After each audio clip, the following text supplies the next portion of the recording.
ஒரு காலத்தில் ஒரு ஊரில் ஒரு தொப்பி விற்பனையாளர் இருந்தார். ஒரு நாள் அவர் தொப்பிகளை விற்றுக் கொண்டிருந்தார்.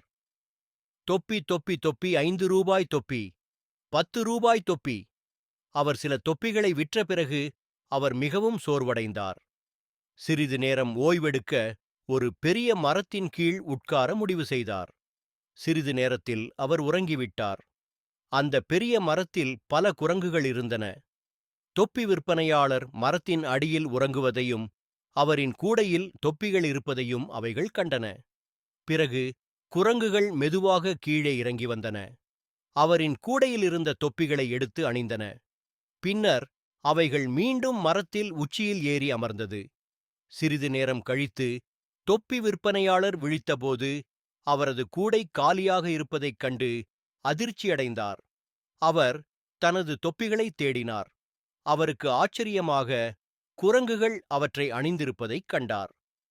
தொப்பி விற்பனையாளர் குரங்குகள் மீது கற்களை வீசினார்.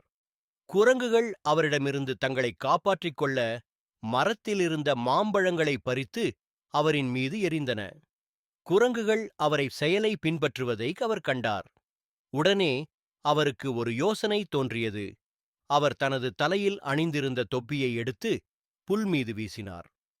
குரங்குகளும் அவரது செயலை பின்பற்றி அவைகள் அணிந்திருந்த தொப்பிகளை புல் மீது வீசின. தொப்பி விற்பனையாளர் அனைத்து தொப்பிகளையும் சேகரித்து தனது கூடையில் வைத்துவிட்டு மகிழ்ச்சியுடன் சென்றார்.